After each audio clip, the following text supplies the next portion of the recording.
श्री शिवाय नमस्तुभ्यम। आइए चलते हैं कथा की ओर। भगवान शिव संत कुमार से कहते हैं, हे मुने, अब मैं तुम्हें श्रावण मास में किए जाने वाले व्रत और उसकी कथा सुनाता हूँ।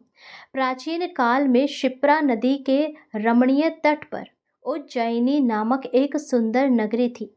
उस नगरी में सुगंधा नामक एक अत्यंत रूपवान और वीरांगना अप्सरा रहती थी। वह अपनी सुंदरता से नित्य देवलोक की अप्सराओं को भी मात देती थी।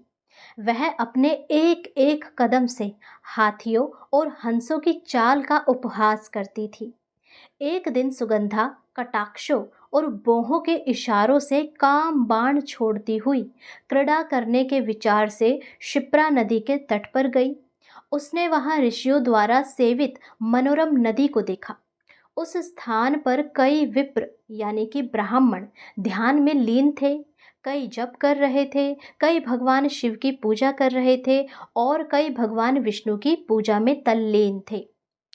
हे महामुनि, सुगंधा ने उन ऋषियों के बीच विराजमान मुनि विशिष्ट को देखा और सिर्फ उनके दर्शन के प्रभाव से ही उसकी बुद्धि धर्म में प्रवृत्त हो गई। जीवन तथा विशेष रूप से सांसारिक विषयों से उसकी विरक्ति हो गई। वह अपना सिर झुकाकर बार बार मुनि को प्रणाम करने लगी और अपने पापों से मुक्ति के लिए मुनि श्रेष्ठ वशिष्ठ जी से कहने लगी। उसने कहा, हे अनाथों के नाथ, हे विपेंद्र, मैं एक अप्सरा हूँ और मैंने अपने जीवन में अनेक पाप किए हैं। मुझे इन पापों से मुक्ति पाने का मार्ग बतलाइए। मुनि वशिष्ठ ने उसे श्रावण मास में भगवान शिव की आराधना, धारण पारण व्रत और रुद्रव्रती व्रत का महत्व बताया। उन्होंने समझाया कि किस प्रकार श्रावण मास में किए गए ये व्रत और पूजा मनुष्य को सभी पापों से मुक्त कर मोक्ष प्रदान करती है। सुगंधा ने मुनि के उपदेशों को ध्यान से सुना और श्रद्धा पूर्वक उन व्रतों का पालन भी किया। व्रतों के प्रभाव से उसके सभी पाप नष्ट हो गए और उसे अंततः मोक्ष की प्राप्ति हुई। यह कथा हमें सिखाती है कि सच्ची श्रद्धा और सही मार्ग पर चलने से कोई भी अपने पापों से मुक्ति पा सकता है, ठीक जैसे अप्सरा सुगंधा ने पाई। तो ये तो थी कथा श्रावण मास के अध्याय 4 की। अब भगवान शिव ने इस कथा की पूजा विधि भी बताई। आइए सुनते हैं भगवान शिव ने क्या कहा। भगवान ने कहा, हे संत कुमार, अब मैं तुम्हें इस व्रत की विधि बतलाता हूँ। श्रावण मास में प्रतिपदा तिथि से इस व्रत का आरंभ करना चाहिए। सबसे पहले पुण्य आवाचन यानी कि पवित्रता के लिए मंत्र का पाठ करना और फिर मेरी प्रसन्नता के लिए धारण पारण व्रत का संकल्प लेना। धारण और पारण, इस व्रत में एक दिन धारण यानी कि उपवास किया जाता है और दूसरे दिन पारण यानी कि भोजन किया जाता है। मास उपवास, भगवान शिव आगे बताते हैं कि श्रावण मास में मास उपवास यानी कि पूरे महीने का उपवास भी किया जाता है। इसमें प्रतिपदा के दिन सुबह ही व्रत का संकल्प लेना चाहिए। स्त्री हो या पुरुष, कोई भी इस व्रत को मन और इंद्रियों को नियंत्रित करके कर सकता है।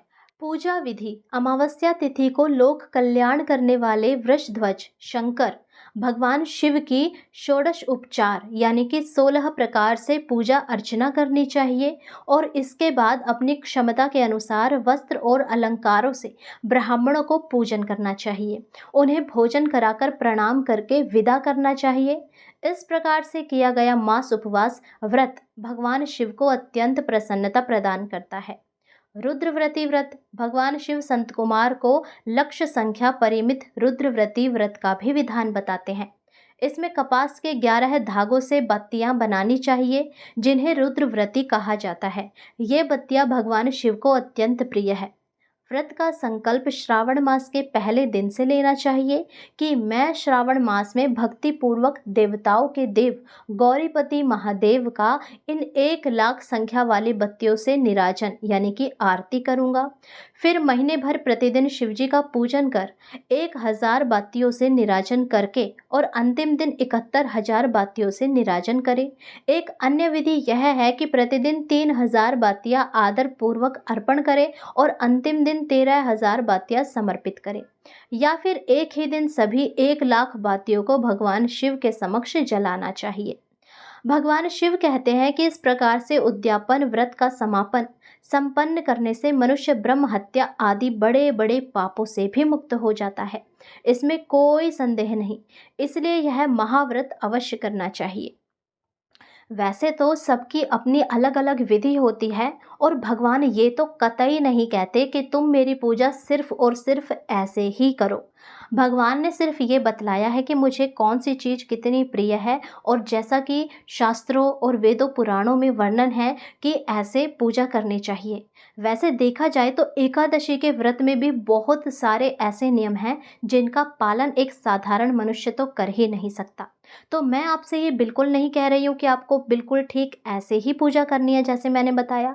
आप अपनी क्षमता के अनुसार रोज़ एक बाती से भी यदि रोज़ शिव जी की आरती करें पूरे श्रावण मास, और ये जो कथाएं मैं रोज़ डालती हूँ ये कथाएं नियमित रूप से सुने, तो आपका कल्याण निश्चित है। भगवान की असीम कृपा आप पर बरसेगी ही।